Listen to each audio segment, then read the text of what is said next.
On 8th April 1948, Second Lieutenant Ram Raghoba Rane, Bombay Engineers, was ordered to be in charge of the mine and roadblock clearing party at mile 26 on the Naushera-Rajouri road, which passes through very hilly country.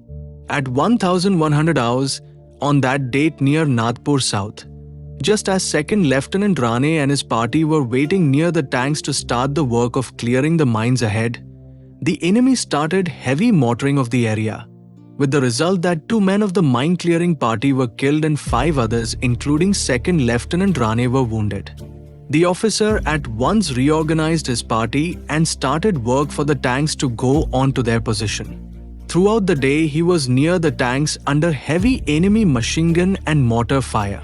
After the capture of Barwali Ridge at about 1630 hours, although knowing that the enemy had not been completely cleared of the area, Second Lieutenant Rane took his party ahead and started making a diversion for the tanks to proceed. He worked on till 2200 hours that night in full view of the enemy and under heavy machine gun fire.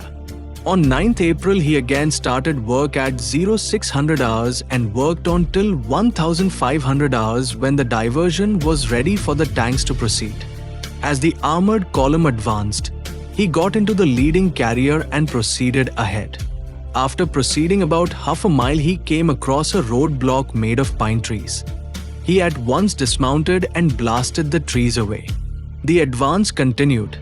Another 300 yards and the same story was repeated. By this time, it was getting on to 1700 hours. The road was curving round the hill like a snake. The next roadblock was a demolished culvert. Second Lieutenant Rane again got on with the job.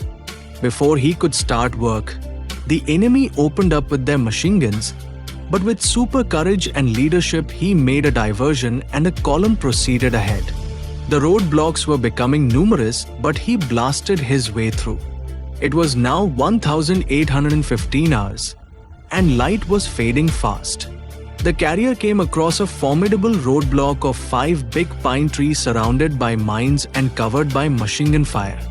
He started removing the mines and was determined to clear the roadblock, but the armored column commander, appreciating the situation, got the column into a harbor area.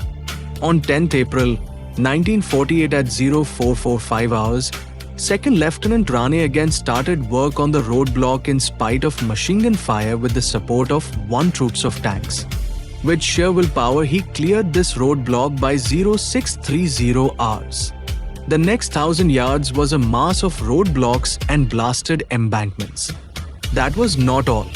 The enemy had the whole area covered with machine gun fire, but with superhuman efforts, in spite of having been wounded, with cool courage and exemplary leadership and complete disregard for personal life, he cleared the road by 10:30 hours. The armored column proceeded ahead and got off the road into the riverbed of the Tavi, but Second Lieutenant Rane continued clearing the road for the administrative column. The tanks reached Chingas by 1400 hours. Second Lieutenant Rane, appreciating that the opening of the road was most vital, continued working without rest or food till 2100 hours that night. On 11th April 1948, he again started work at 0600 hours and opened the road to Chingas by 1100 hours. He worked on that night till 2200 hours, clearing the road ahead.